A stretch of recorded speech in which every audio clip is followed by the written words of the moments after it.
Ladies and gentlemen, this is Jolly Green 1990 here to do my review of One Piece 1092.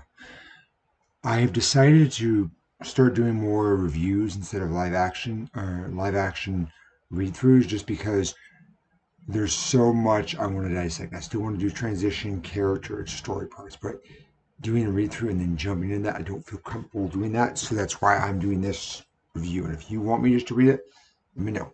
So, starting off, the chapter rating is an 11 out of 15. I know it still seems low, but 3 for transition, 3 for character, 5 for story. I'll get why. So transition, there were 6 parts. You had initially starting with Kuma, and then you had a flashback back and forth.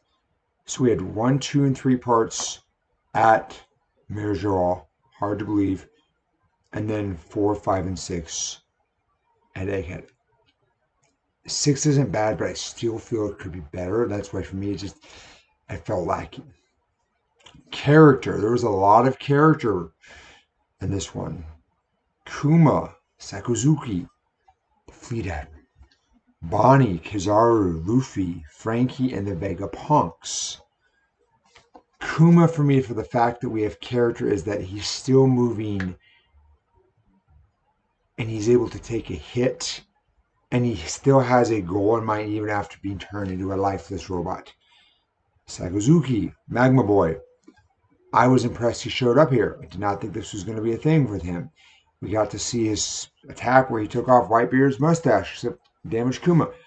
Disappointed he didn't do more. To me, he should be on the level of an admiral. Sorry, an admiral should be level essentially on. He's the boss, so he's not just admiral level. He's Yonko level. To me, that's what he should be. Doesn't mean he is. So to me, I feel he could do more. Maybe the author owed us saving him for that.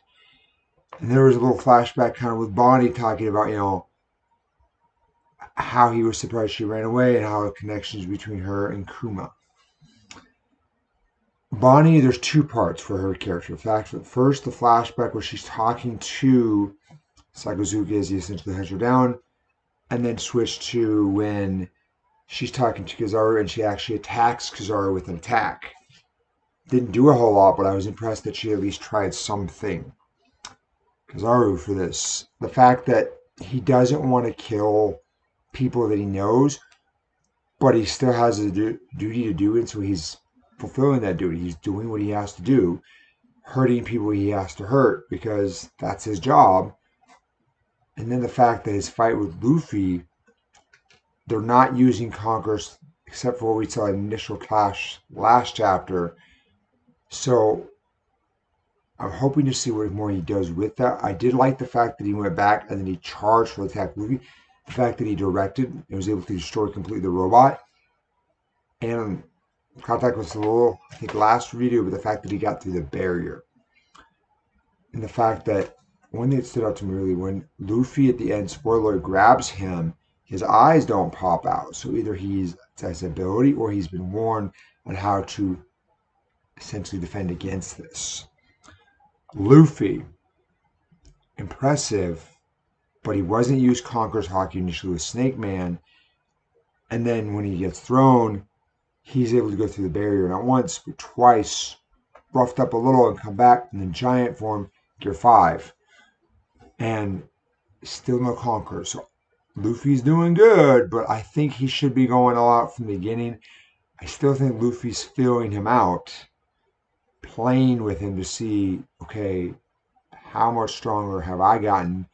What do I actually, can I fully take advantage of all this, or can I play with him a little? Frankie, poor Frankie. The robot got destroyed, but then Frankie was ready to go right off the bat. Did not care. He had the light gauntlets, which I know some people laughed at. You should have saw, but to me, it was like perfect.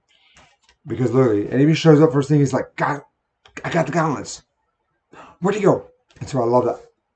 People have theorized that this will be Frankie's arc to do something. I think the technology will definitely help. I don't know what, but I'm looking forward to more of that. So I like that.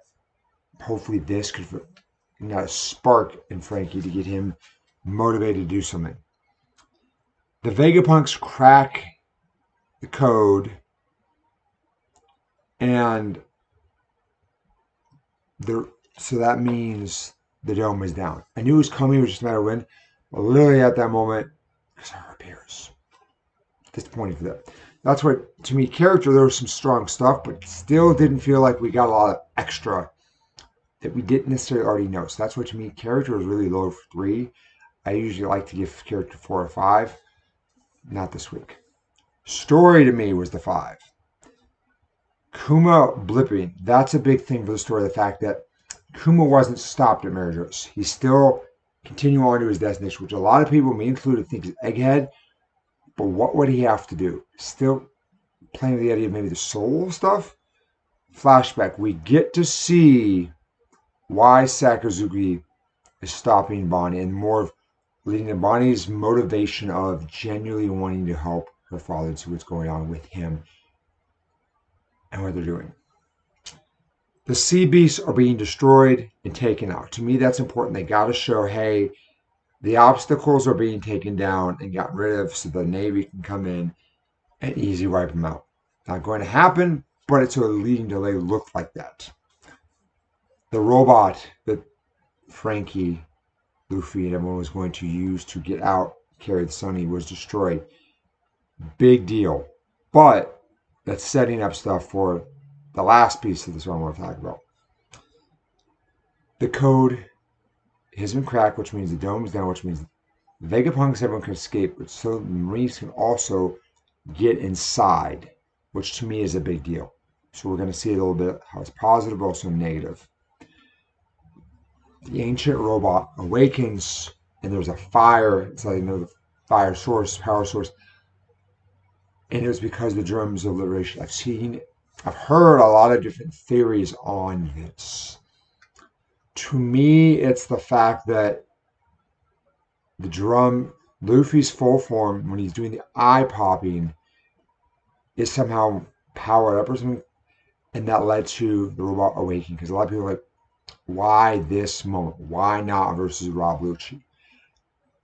Hard to figure out. But the power source inside it, I do believe, is tied to the Nico, the fact that it's the sun god. We haven't seen anything particularly with the sun. It's the Looney Tunes. There's more to it. Very curious to see what that's going to be.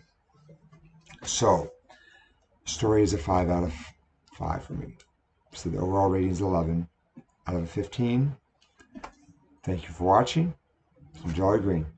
Signing off. Bye, YouTube.